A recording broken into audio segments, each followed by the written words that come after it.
Welcome to crazy veg. ഇത് നമ്മൾ ഉണ്ടാക്കാൻ പോകുന്നത് ഒരു പച്ച തീയലാണ്. ചോറിലൊക്കെ ഒഴിച്ച് കഴിക്കുന്ന ഒരു തീയൽ. അപ്പോൾ എന്തൊക്കെ വേണമെന്ന് നോക്കാം. ഒരു മുരിങ്ങയ്ക്ക എടുത്തിട്ടുണ്ട്, 3 ചെറിയ ഉരുളക്കിഴങ്ങ്, പിന്നെ ഒരു ചെറിയ കഷ്ണം പടവലങ്ങ, പിന്നെ സവാള 2 നല്ല പഴുത്ത തക്കാളി 2 നല്ല പഴുത്തതായിരിക്കണം. ഇച്ചിരി പുളിക്കും കൂടി വേണ്ടിയിട്ടാണ് നമ്മൾ തക്കാളി ചേർക്കുന്നത്. പിന്നെ എരിവിന് വേണ്ടിയിട്ട് 2 പച്ചമുളക് എടുത്തിട്ടുണ്ട്. നിങ്ങൾക്ക് വേണമെങ്കിൽ ഇതിൽ കൂടുതൽ പച്ചക്കറികൾ നമുക്കിതിൽ ഉൾപ്പെടുത്താം. ഇപ്പം മത്തങ്ങ ചേർക്കാം, ചേന അതുപോലെയുള്ള സാധനങ്ങളൊക്കെ, ക്യാരറ്റ് ഒക്കെ എടുക്കാം വേണമെങ്കിൽ. ഇനി അതിലേക്ക് തേങ്ങ അരച്ച് ചേർക്കാൻ വേണ്ടിയിട്ട് തേങ്ങ ഏകദേശം ഒരു 1.25 കപ്പ് തിരുമിയ തേങ്ങ എടുത്തിട്ടുണ്ട്. പിന്നെ പൊടികൾ, മുളക് പൊടി ഒരു 1.5 ടേബിൾ സ്പൂൺ എടുത്തിട്ടുണ്ട്. മല്ലിപ്പൊടി അതിൽ കൂടുതൽ വേണം, അതിൽ കൂടുതൽ മല്ലിപ്പൊടിയാണ് വേണ്ടത്, അതൊരു 2.5 ടേബിൾ സ്പൂൺ. അതുപോലെ മഞ്ഞൾപ്പൊടി 1/2 ടേബിൾ സ്പൂൺ എടുത്തിട്ടുണ്ട്. പിന്നെ ഉലുവ വേണം, ഉലുവയും 1/2 ടേബിൾ സ്പൂണാണ്. പിന്നെ ചെറിയ ഉള്ളി ഒരു 10 എടുത്തിട്ടുണ്ട്. അത് നമുക്ക് താളിക്കാനും വേണം, അതുപോലെ തേങ്ങ അരച്ച് ചേർക്കാനും വേണം. ഇനി താളിക്കാനായിട്ട് ആവശ്യമുള്ള വറ്റൽമുളകും കടുകും, പിന്നെ ഉപ്പും വെളിച്ചെണ്ണയും. അപ്പോൾ നമുക്ക് എങ്ങനെ ഉണ്ടാക്കുന്നത് നോക്കാം. ഒരു പാൻ അടുപ്പിൽ വെച്ചിട്ട് അതിലേക്ക് നമുക്ക് ആ പൊടികളൊന്ന് ചൂടാക്കി എടുക്കാം. എണ്ണയൊന്നും ഒഴിക്കേണ്ട, ജസ്റ്റ് ആ പൊടി ഒന്ന് ചൂടാക്കി എടുക്കാൻ വേണ്ടിയിട്ട് മാത്രം. അത് മീഡിയം ഫ്ലെയിമിലിട്ടിട്ട് മല്ലിപ്പൊടിയും മുളക് പൊടിയും മഞ്ഞൾപ്പൊടിയുടെ പകുതി മഞ്ഞൾപ്പൊടി കൂടെ ചൂടാക്കാം. നമ്മുടെ ഒരു പച്ചമണം ഒന്ന് മാറുന്ന വരെ ചൂടാക്കണം. അപ്പോൾ ഇതിലേക്ക് നമുക്ക് ഉലുവയും കൂടെ ഇട്ട് കൊടുക്കണം. ഉലുവയും കൂടെ ചെറുതായിട്ടൊന്ന് ചൂടാക്കിയിട്ടാണ് നമ്മൾ തേങ്ങയുടെ ഒപ്പം അരച്ചെടുക്കുന്നത്. പക്ഷെ ഉലുവ ആദ്യം തന്നെ ഇട്ട് കഴിഞ്ഞാൽ അത് തരിയായിട്ടുള്ള സാധനമായിട്ട് അടിയിലേക്ക് പോയിട്ട് കൂടുതലായിട്ട് മൂത്ത് പോകും. അപ്പോൾ അതിൻ്റെ രുചി മാറും. അപ്പോൾ അതുകൊണ്ട് നമ്മൾ കുറച്ചൊന്ന് ചൂടായിട്ട്, പൊടികൾ കുറച്ചൊന്ന് ചൂടായി കഴിഞ്ഞിട്ട് ഉലുവ ഇട്ട് കൊടുക്കാം. ഉലുവയും കൂടെ ഇട്ടിട്ട് ഇനി അത് നന്നായിട്ട് ചൂടായി അതൊന്ന് മൂത്ത് വരണം. അതിൻ്റെ പച്ചമണമൊക്കെ ഒന്ന് മാറി വരണം. ഒരു 5 മിനിറ്റോളം മീഡിയം ഫ്ലെയിമിലിടണം, ഫ്ലെയിം കൂട്ടിയിടരുത്. ഇപ്പോൾ അത് ശരിയായിട്ടുണ്ട്, കറക്റ്റായിട്ട് വന്നിട്ടുണ്ട്. ഇനി ഒന്ന് മാറ്റി നമുക്ക് തണുക്കാനായിട്ട് വയ്ക്കാം. അതേ അടുപ്പിൽ തന്നെ ഞാൻ പച്ചക്കറികളൊക്കെ നന്നായിട്ട് കഴുകി കട്ട് ചെയ്തെടുത്തിട്ടുണ്ട്. ഇതുപോലെ സ്ക്വയറായിട്ട് കട്ട് ചെയ്തെടുക്കുക. സാമ്പാറിന് കട്ട് ചെയ്യുന്നതിനെക്കാട്ടിലും കുറച്ചും കൂടി ചെറുതായിട്ട് സ്ക്വയർ ഷേപ്പിലാണ് കട്ട് ചെയ്തെടുത്തിരിക്കുന്നത്. ഇനി ഇത് നമുക്കൊന്ന് വേവിച്ചെടുക്കണം. അതിലേക്ക് വെള്ളം ഒഴിച്ചു കൊടുക്കാം. വെള്ളം ഒരു 1.5 കപ്പ് വെള്ളമൊക്കെ ഒഴിക്കാം. ആ പച്ചക്കറി ഒന്ന് നികന്ന് നിൽക്കുന്ന അത്രയും വെള്ളം മതി. ഇതിലേക്ക് ഇനി ഉപ്പ് ഇട്ട് കൊടുക്കണം. അതിൻ്റെ കറിവേപ്പില ഇടുന്നുണ്ട്. ഉപ്പും മഞ്ഞൾപ്പൊടിയും കൂടെ ചേർത്തിട്ട് നമുക്ക് അടച്ചു വെച്ച് ഒരു മീഡിയം ഫ്ലെയിമിലിട്ടിട്ട് വേവിച്ചെടുക്കണം. ഉപ്പ് ചേർത്ത് കൊടുക്കാം. മഞ്ഞൾപ്പൊടി ആ ബാക്കി വന്ന പകുതി നമ്മൾ പൊടി ചൂടാക്കി കൂട്ടത്തിലിട്ടിട്ടുണ്ട്. ഇനി ഇത് ഇളക്കി ചേർത്തിട്ട് ഒരു മീഡിയം ഫ്ലെയിമിൽ അടച്ചു വെച്ചിട്ട് വേവിച്ചെടുക്കണം. ഒരു 10-15 മിനിറ്റ് വേണ്ടി വരും. അങ്ങനെ അല്ലെങ്കിൽ എളുപ്പത്തിൽ നമുക്ക് കുക്കറിലിട്ടിട്ട് വേവിച്ചെടുക്കാം. ഇതുപോലെ തന്നെ ഇത്രയും തന്നെ വെള്ളം ഒഴിച്ചിട്ട് കുക്കറിൽ ഒരു 2 വിസിൽ കേൾക്കുമ്പോൾ തന്നെ പെട്ടെന്ന് തന്നെ വെന്ത് കിട്ടും. അങ്ങനെ വേണമെങ്കിലും ചെയ്യാം. അപ്പോൾ ആ സമയം കൊണ്ട് നമുക്ക് ഇതിന് വേണ്ട തേങ്ങയൊക്കെ ഒന്ന് അരച്ചെടുക്കാം. അതിന് വേണ്ടിയിട്ട് ഒരു ഡ്രൈ ആയിട്ടുള്ള ജാർ എടുക്കണം. അതിൽ വെള്ളത്തിൻ്റെ അംശം പാടില്ല.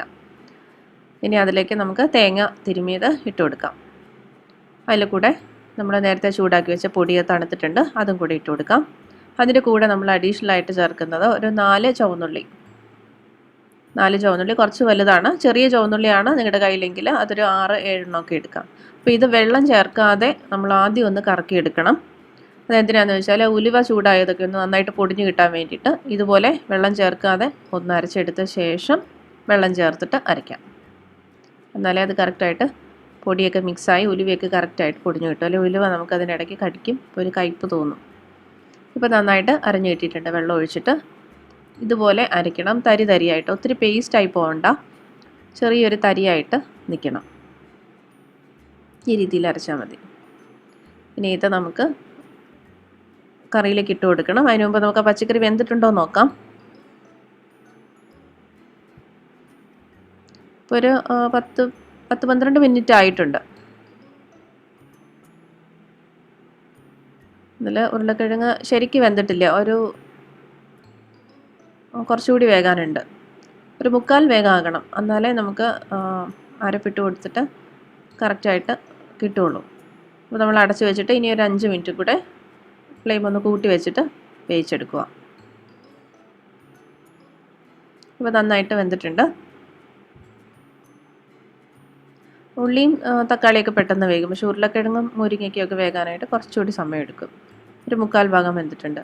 ഇനി ഇതിലേക്ക് നമുക്ക് അരച്ച് വെച്ചിരിക്കുന്ന തേങ്ങയൊക്കെ ഇട്ട് കൊടുക്കാം.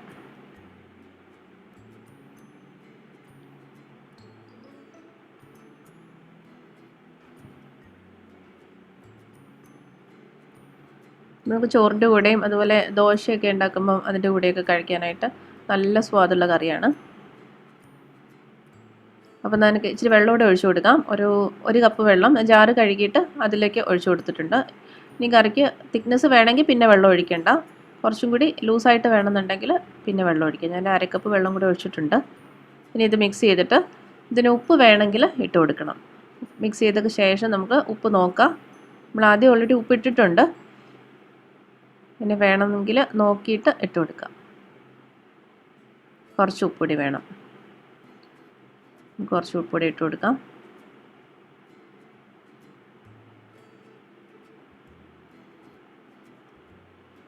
ഉപ്പിട്ട് ഇളക്കിയിട്ട് അടച്ച് വെച്ചിട്ട് നന്നായിട്ട് വേവിച്ചെടുക്കണം.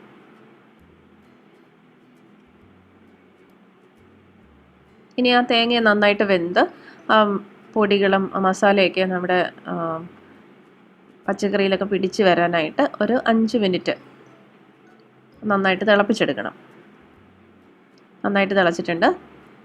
ഇപ്പോൾ കറക്റ്റായിട്ട് ആ ചാറൊക്കെ ഒന്ന് കുറുകി വന്നിട്ടുണ്ട്. പച്ചക്കറിയൊക്കെ നന്നായിട്ട് അതിൽ പിടിച്ച് നന്നായിട്ട് വന്നിട്ടുണ്ട്. അപ്പോൾ ഇത്രയും മതി. ഇത് നമുക്ക് മാറ്റി വെച്ചിട്ട് ഇത് താളിച്ചെടുക്കാം.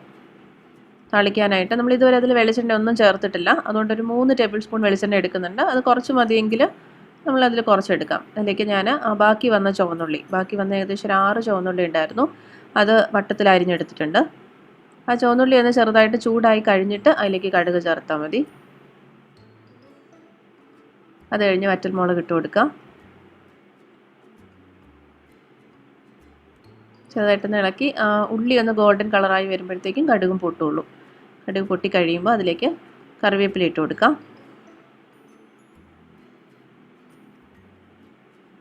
ഉള്ളി ഒത്തിരി കരിഞ്ഞു പോകാതെ ഈ ഒരു രീതിയിൽ അത് എടുത്തിട്ട് നമ്മുടെ കറിയിലേക്ക് ചേർത്ത് കൊടുക്കാം.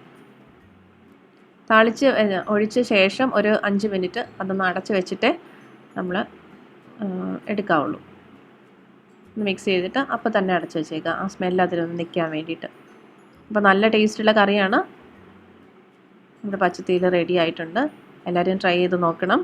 എൻ്റെ വീഡിയോ ഇഷ്ടമായിട്ടുണ്ടെങ്കിൽ ലൈക്ക് ചെയ്യണം, സബ്സ്ക്രൈബ് ചെയ്യണം. താങ്ക്